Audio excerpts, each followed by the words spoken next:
Hello everyone, welcome back to my channel Maa Vandana chemistry classes.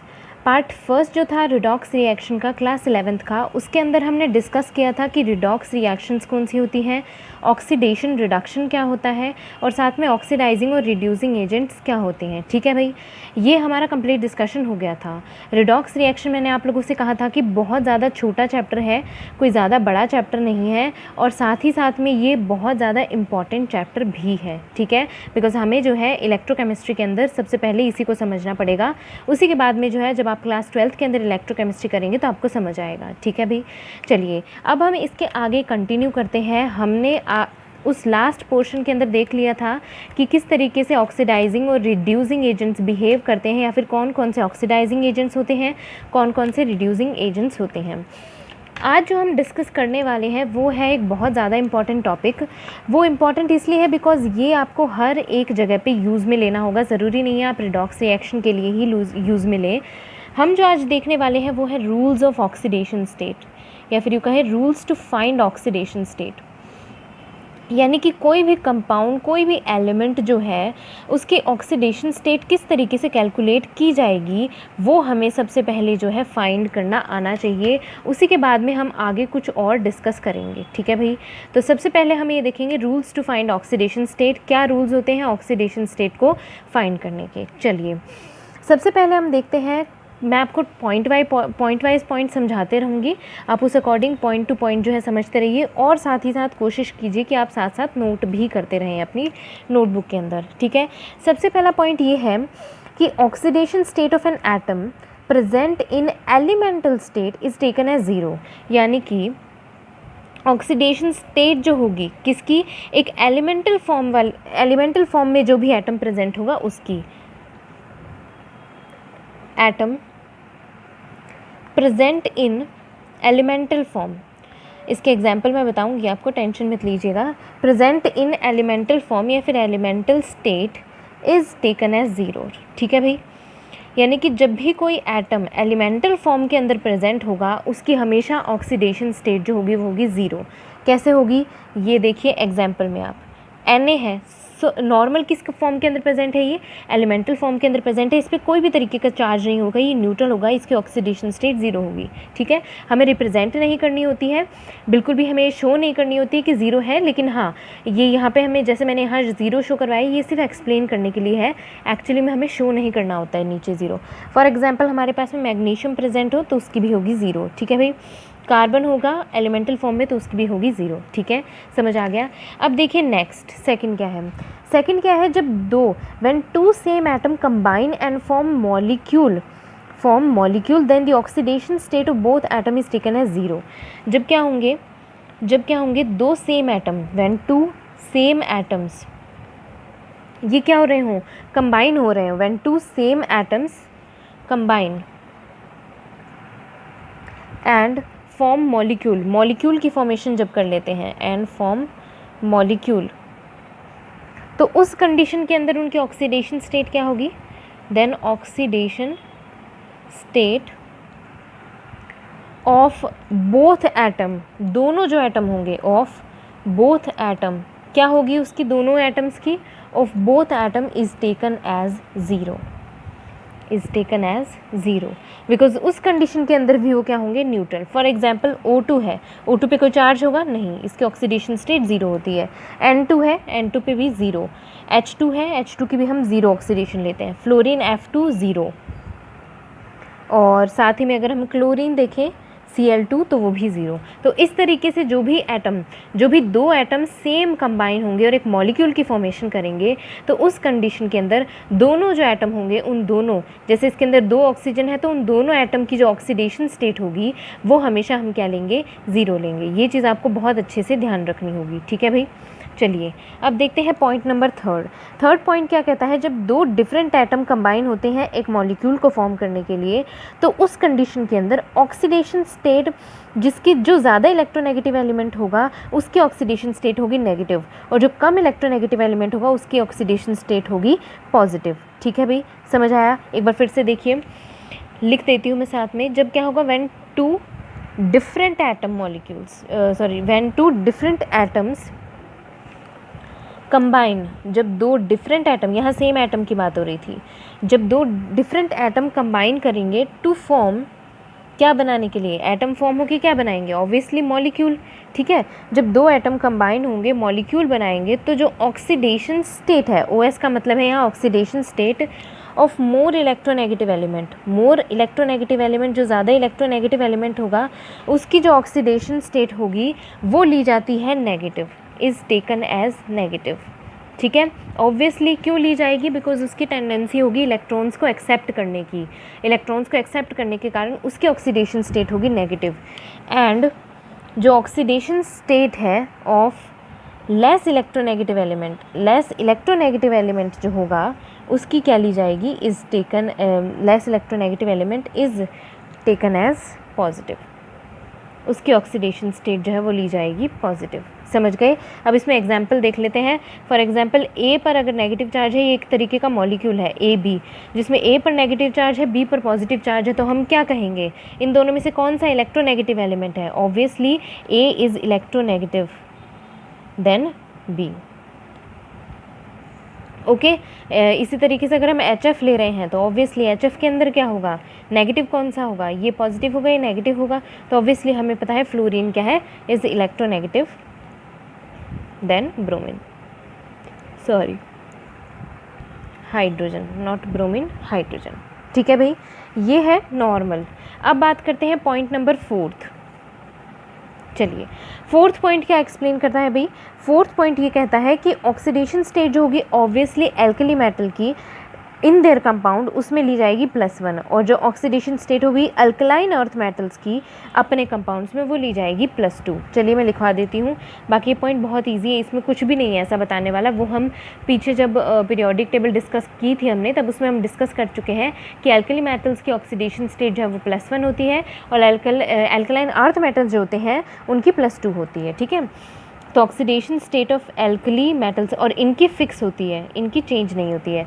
Oxidation state of alkali metal in their compound is taken as +1, and oxidation state of alkaline earth metal, उसको क्या ले जाएगी, is +2। ठीक है भाई, समझ आ गई, बहुत इजी है, कोई ज़्यादा प्रॉब्लम वाली बात नहीं है, इजीली आपको समझ आ जाएगा। मेरे ख्याल से इसमें अभी तक कुछ हार्ड नहीं आया है, और हार्ड जब आएगा तो मैं इसको बहुत अच्छे से एक्सप्लेन कर दूंगी, अभी कुछ भी इसके अंदर ऐसा हार्ड नहीं आया है। चलिए अब नेक्स्ट देखते हैं कुछ एलिमेंट्स की, मैं आपको ऑक्सीडेशन स्टेट बताती हूँ। जैसे ऑक्सीडेशन स्टेट ऑफ फ्लोरीन जो है, ऑब्वियस सी बात है फ्लोरीन की ऑक्सीडेशन स्टेट क्या होगी, इज़ -1, लेकिन कुछ एक्सेप्शंस, ऑब्वियसली केमिस्ट्री है, केमिस्ट्री के अंदर हर चीज़ के अंदर कुछ ना कुछ एक्सेप्शंस होते हैं, बिल्कुल वैसे ही इसके अंदर भी जो है इसमें एक्सेप्शन है।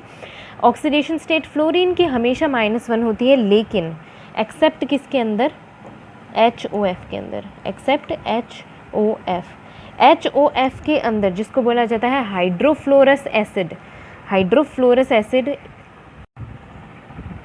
ओके, सो HOF जो है इसके लिए एक तरीके का एक्सेप्शन रहेगा, जो कि हाइड्रोफ्लोरस एसिड है। इसके अंदर जो है फ्लोरीन की ऑक्सीडेशन स्टेट जो है वो -1 की जगह पे जो है +1 रहेगी, एक्सेप्ट HOF, इन विच, पूरा लिख देती हूँ तो आपको अच्छे से समझ आएगा, in which oxidation state of fluorine is +1।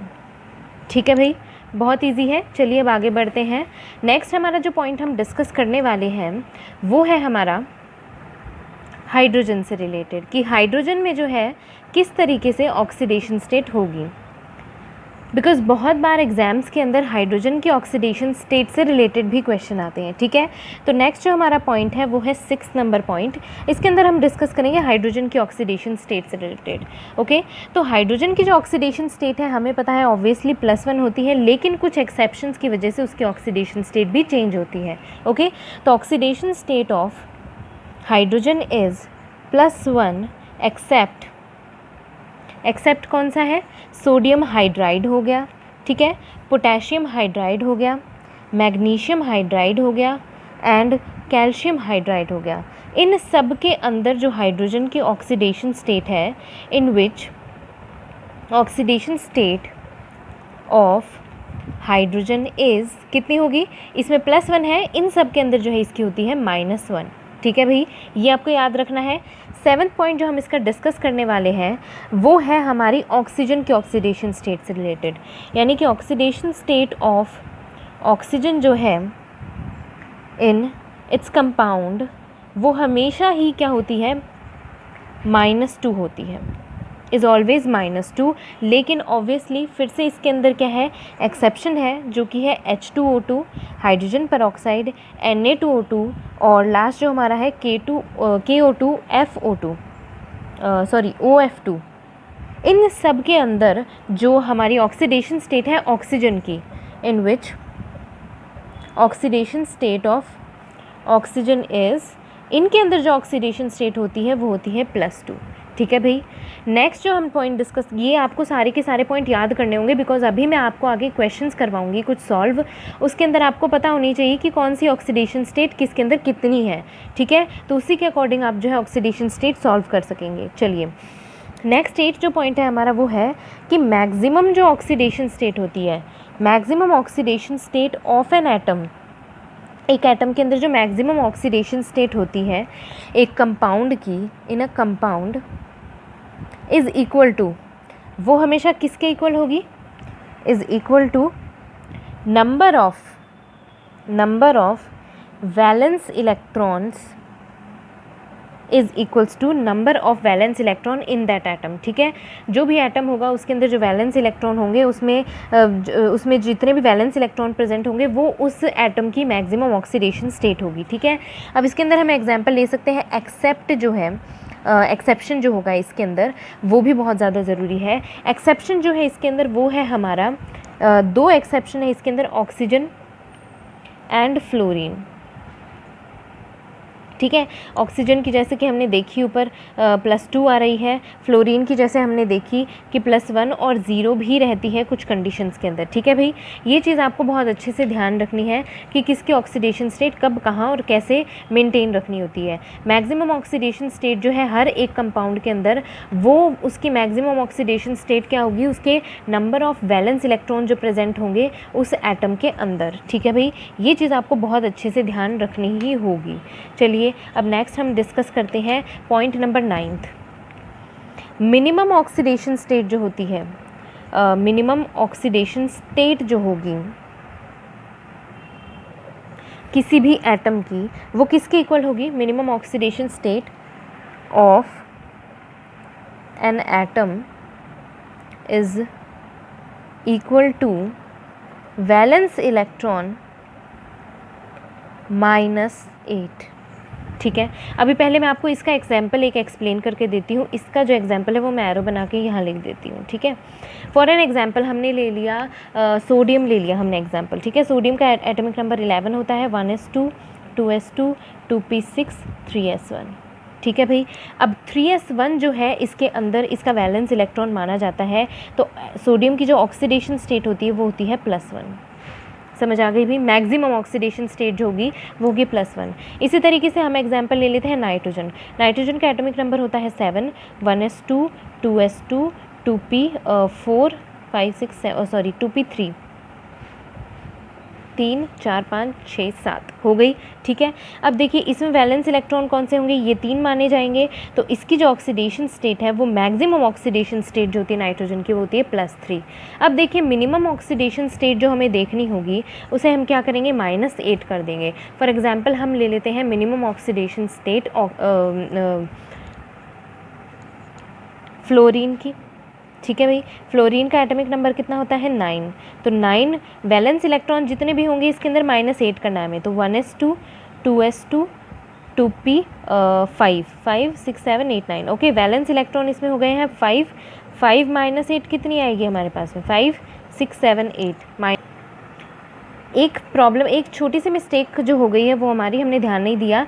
Valence electron, obviously valence electron सिर्फ ये थोड़ी ना काउंट होंगे, वैलेंस इलेक्ट्रॉन तो दोनों काउंट होंगे ऑब्वियसली। जैसे इसके अंदर एक ही इलेक्ट्रॉन है, ये वैलेंस इलेक्ट्रॉन हो गया, ठीक है। यहाँ पे जो है लास्ट शेल जो होगी, लास्ट ऑर्बिटल जो होगी, ऑब्वियसली जैसे जो प्रिंसिपल क्वांटम नंबर 2 है दोनों का, तो ये वाली क्या होगी, इसके अंदर जो इलेक्ट्रॉन्स होंगे वो इसके वैलेंस इलेक्ट्रॉन होंगे। तो इसके अंदर देखेंगे आप कि P के अंदर 3 है, S के अंदर 2 है, तो इसकी मैक्सिमम जो कह सकते हैं ऑक्सीडेशन स्टेट आएगी नाइट्रोजन की, होगी +5। बाय मिस्टेक ये मैंने आपको गलत बता दिया, let's just clear it, okay. अब जैसे फ्लोरीन है, तो फ्लोरीन के अंदर अगर हम देखेंगे वैलेंस इलेक्ट्रॉन, वैलेंस कौन से होंगे इलेक्ट्रॉन, 5 and 2 7, ओके। तो 7 - 1 मिनिमम इलेक्ट्रॉन्स देखने हमें, मिनिमम ऑक्सीडेशन स्टेट कितनी होगी इसकी, तो इसकी 7 - 1 इसकी होगी 7 - 8 इसकी हो जाएगी -1, ओके। कन्फ्यूजन क्या हो गया था हमारा, नाइट्रोजन का एटॉमिक नंबर होता है 7, इसकी जो वैलेंस इलेक्ट्रॉन होंगे ऑब्वियसली ये 3 और ये 2, ये दोनों इसके वैलेंस इलेक्ट्रॉन होंगे, तो यानी टोटल वैलेंस इलेक्ट्रॉन हो गए 5, तो यानी नाइट्रोजन की जो मैक्सिमम ऑक्सीडेशन स्टेट होगी वो होगी +5, ओके। फ्लोरीन जो है, फ्लोरीन का हम कह सकते हैं कि वैलेंस इलेक्ट्रॉन होंगे 7, हमें इसकी मिनिमम ऑक्सीडेशन स्टेट देखनी है, तो मिनिमम ऑक्सीडेशन स्टेट कितनी होगी इसकी, 7 - 8 हो जाएगा तो -1 हो जाएगी, बिकॉज हमने कहा है मिनिमम ऑक्सीडेशन स्टेट एक एटम की किसके इक्वल होती है, जो वैलेंस इलेक्ट्रॉन होते हैं -8 कर देंगे तो हमें उसकी मिनिमम कह सकते हैं ऑक्सीडेशन स्टेट मिल जाएगी, ठीक है भाई। ये है हमारा पॉइंट नंबर 9। अब हम डिस्कस करते हैं पॉइंट नंबर 10, जो कि बहुत ज़्यादा ज़रूरी पॉइंट है और बहुत ज़्यादा अच्छे से समझ आना चाहिए। लास्ट पॉइंट जो है हमारा वो है point number 10th, okay, point number 10th। अब इस पॉइंट के अंदर हमें क्या कहा गया है, क्या हमें डिस्कस करना है, इस पॉइंट के अंदर ये कहा गया है कि जब भी कोई भी 2 से ज़्यादा डिफरेंट एटम कंबाइन होकर एक कंपाउंड बना रहे हैं, ठीक है। फॉर एग्जांपल हम ले लेते हैं, एग्जांपल के तौर पे बताती हूँ, ABC, ये 3 एटम है, इन तीनों ने मिल के एक मॉलिक्यूल बना लिया, तो अब हमें इस कंपाउंड की, इस कंप्लीट कंपाउंड की ऑक्सीडेशन स्टेट क्या होगी ये हमें पता लगानी होती है। तो उसके लिए क्या किया जाता है, इन तीनों की ऑक्सीडेशन स्टेट का एवरेज लिया जाता है। एवरेज लेने के बाद में जो भी टोटल आता है वो इस कंपाउंड की ऑक्सीडेशन स्टेट होती है। और एक और चीज़, वो ऑक्सीडेशन स्टेट फ्रैक्शनल फॉर्म के अंदर भी हो सकती है, ठीक है भाई। मैं लिखवा देती हूँ आपको ये पॉइंट। इफ़ अ कंपाउंड, आप लिख लीजिए साथ साथ में, if a compound contains 2 or more atoms having different oxidation state, यानी ऑब्वियसली ABC इन तीनों की क्या है, डिफरेंट ऑक्सीडेशन स्टेट्स हैं, ठीक है। तो अब इस कंडीशन के अंदर क्या होगा, then their average oxidation state is taken which is sometimes fractional, okay. वो बहुत बार जो है फ्रैक्शनल भी होती है और इसमें कोई प्रॉब्लम नहीं है, कभी कभार फ्रैक्शनल भी हो सकती है। फॉर एग्जांपल A की ऑक्सीडेशन स्टेट है 2, B की है 3 और C की है -1, तो हमें इसका एवरेज लेना है। तो एवरेज कैसे लेते हैं हम, 2 + 3 + -1 बाय एवरेज क्या होगा, टोटल जितना है। तो जैसे कि हमें पता है कि यहाँ पे हमने 3 ली हैं डिजिट्स, तो यानी कि तीनों की तीनों क्या होंगी, जैसे A, B और C ली है, 2 इसकी ऑक्सीडेशन स्टेट, इसकी 3 इसकी -1, तीनों को ऐड कर देना है और फिर उसके बाद में टोटल जितनी डिजिट्स हैं हमारे पास में उन तीनों को नीचे लिख देना है, ठीक है। तो क्या हो जाएगा, 2 + 3 5 -1 बाई 3, तो हो गया हमारे पास 4/3। यानी कि हम कह सकते हैं कि जो हमारे पास में A, B, C है, इसकी जो ऑक्सीडेशन स्टेट होगी वो होगी हमारे पास में 4/3, ठीक है। तो ये भी आ सकती है, इसमें कोई प्रॉब्लम नहीं है कि ऑक्सीडेशन स्टेट हमेशा ही जो है विदाउट फ्रैक्शन में हो या फिर यूँ कहें इंटीजर फॉर्म के अंदर हो, ठीक है। अब हम डिस्कस करने वाले हैं कुछ एग्जाम्पल्स या फिर यूँ कहें कुछ क्वेश्चंस जो मैं आपको देने वाली हूँ, जिसकी आपको ऑक्सीडेशन स्टेट कैलकुलेट करनी आनी चाहिए। चलिए, तो अब डिस्कशन हमने पॉइंट्स के थ्रू कर लिया है, अब हमारे पास में मेन जो बचता है वो है हमारी कुछ एग्जाम्पल्स, उसी से ही हमें समझ आएगा। फॉर एग्जाम्पल हमारे पास में है MnO2, हमें इसके अंदर मैंगनीज़ जो है उसकी ऑक्सीडेशन स्टेट हमें कैलकुलेट करनी है, ठीक है भाई। तो अब ये हम कैलकुलेट कैसे करेंगे, हमेशा ध्यान रखिएगा, जिसकी भी आपको ऑक्सीडेशन स्टेट कैलकुलेट करनी है उसको हमें रख लेना होता है हमेशा x, ठीक है। x रख लिया है हमने। अब इसको एक्स प्लेस करने के बाद में हमें क्या करना होगा, जिसकी हमें ऑक्सीडेशन स्टेट पता है उसको कैलकुलेट कर लेना है। कैसे? प्लस का साइन लगाना है। ऑक्सीजन यहाँ पे कितने हैं? 2 हैं, तो ये 2 लिख देना है। अब इन दोनों में से एक ऑक्सीजन के ऊपर कितनी ऑक्सीडेशन स्टेट होगी? मैंने आपको बताया था ऑक्सीजन की ऑक्सीडेशन स्टेट होती है -2। एक्सेप्शन कौन से थे? H2O2, Na2O2, KO2 and OF2। ठीक है, उसमें से ऐसा कुछ भी नहीं है हमारे पास, यानी ऑक्सीजन की यहाँ पे एक ऑक्सीजन की ऑक्सीडेशन स्टेट होगी -2, तो 2 की हम आसानी से निकाल सकते हैं। तो यहाँ पे x क्या आ गया? प्लस माइनस माइनस, इनको मल्टीप्लाई करेंगे तो 4 = 0, तो x = +4, यानी कि हमारे पास में जो है मैंगनीज़ है वो +4 ऑक्सीडेशन स्टेट के अंदर प्रेजेंट है। ठीक है भाई, समझ आ गया, बहुत इजी है। सेकंड एक और देख लेते हैं, KMnO4। ओके भाई, चलिए KMnO4, इसमें हमें निकालनी है ऑक्सीडेशन स्टेट फिर से मैंगनीज़ की। ओके, अब देखिए इसके अंदर हमें पता है ये क्या है, ऑब्वियसली एल्कली मेटल है। एल्कली मेटल की ऑक्सीडेशन स्टेट मैंने कितनी बताई थी? +1 थी। ठीक है, यहाँ पे ऑक्सीजन है, एक ऑक्सीजन की ऑक्सीडेशन स्टेट है -2, इसे हमें एक्स प्लेस करना है, इजीली हो जाएगा। 1 + x प्लस एक, हमारे पास टोटल कितने ऑक्सीजन है? 4, एक की कितनी है? -2, तो =0। क्या हो जाएगा? x + 1 + -4 to 8 = 0। x क्या आ जाएगा? -7 = 0, x = +7, यानी कि यहाँ पे मैंगनीज जो है उसकी ऑक्सीडेशन स्टेट है +7। बहुत इजी है, अच्छे से समझ सकते हैं आप। अब मैं आपको एक और नए तरीके का बताती हूँ। नए तरीके का किस तरीके से उसमें पूछी गई है, यानी उसके अंदर वो दी हुई है, चार्ज दिया हुआ है कंपाउंड के ऊपर, जैसे Cr2O7 -2। तो इसको हम कैसे सॉल्व करेंगे ये भी आपको आना चाहिए, जब कंपाउंड के ऊपर चार्ज पहले से ही गिवन हो। ठीक है, इसके अंदर हमें निकालनी है क्रोमियम की ऑक्सीडेशन स्टेट। ठीक है, चलिए, तो यहाँ पे क्रोमियम कितने हैं? 2, और हमें इसकी निकालनी है, कैलकुलेट करनी है, तो ये हो जाएगा x प्लस में ऑक्सीजन की कितनी होती है? -2, तो 7 ऑक्सीजन यहाँ पे है, एक ऑक्सीजन की -2 होती है, और उसके बाद में इस पे चार्ज कितना है? जितना भी चार्ज आएगा उसको =2 के इस तरफ रखा जाएगा, यानी राइट हैंड साइड की तरफ रखा जाएगा। यहाँ पे आ जाएगा -2। ठीक है भाई, अब देखिए कैलकुलेट करते हैं, प्लस माइनस माइनस हो जाएगा, 7 2 जा 14 = -2, 2x = -2 + 14, और 2x = हमारे पास में आ जाएगा माइनस प्लस माइनस हो जाएगा, ये 12 आ गया, x = 6 आ गया हमारे पास में +6, यानी कि यहाँ पे जो है क्रोमियम की ऑक्सीडेशन स्टेट है +6। ठीक है भाई, बहुत इजी है। चलिए अब मैं आपको कुछ क्वेश्चंस देती हूँ, उन क्वेश्चंस की आपको ऑक्सीडेशन स्टेट कैलकुलेट करनी है और मुझे कमेंट सेक्शन के अंदर ज़रूर बतानी है कि आपकी इसकी ऑक्सीडेशन स्टेट कितनी आई है। चलिए कुछ क्वेश्चंस हैं आप लोगों के लिए, सॉल्व ज़रूर करिएगा। H2SO4, इसमें आपको ऑक्सीडेशन स्टेट बतानी है सल्फ़र की। ठीक है भाई, नेक्स्ट है हमारे पास में C2O4 -2, इसमें आपको ऑक्सीडेशन स्टेट बतानी है कार्बन की। ठीक है, थर्ड है हमारे पास में S4O6 -2, इसमें आपको ऑक्सीडेशन स्टेट बतानी है सल्फ़र की। फोर्थ है हमारे पास में C3O2, इसमें आपको ऑक्सीडेशन स्टेट बतानी है कार्बन की। नेक्स्ट है हमारे पास में K3CrO8-, ओके, इसमें आपको ऑक्सीडेशन स्टेट बतानी है क्रोमियम की। नेक्स्ट है हमारे पास में 6 जो है CrO5, इसमें आपको ऑक्सीडेशन स्टेट बतानी है क्रोमियम की। और लास्ट जो है हमारे पास में वो है KO2, इसमें आपको जो ऑक्सीडेशन स्टेट बतानी है वो है ऑक्सीजन की। ठीक है भाई, बहुत इजी है, हो गए, बहुत इजीली आपको समझ भी आ जाएंगे और आपसे सॉल्व भी हो जाएंगे। लेकिन आपको कमेंट सेक्शन के अंदर मुझे इन सब की ऑक्सीडेशन स्टेट बतानी होगी कि आपने किस तरीके से कैलकुलेट किया और आपकी किसकी कौन सी क्या ऑक्सीडेशन स्टेट आई है। ठीक है, ये थी हमारी आज की वीडियो जिसके अंदर हमने नॉर्मली डिस्कस किया है ऑक्सीडेशन स्टेट्स के कुछ rule, how to find oxidation states. उसके बेसिस पे हम आगे अब देखेंगे कि ऑक्सीडाइजिंग और रिड्यूसिंग एजेंट्स जो है वो ऑक्सीडेशन स्टेट के अकॉर्डिंग किस तरीके से चेंज होते हैं, कौन सा रिड्यूस हो रहा होता है है और कौन सा ऑक्सीडाइज़ हो रहा है।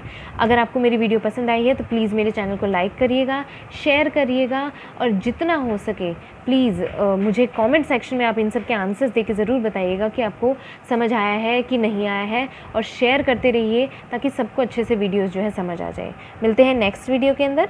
Till then take care, bye bye.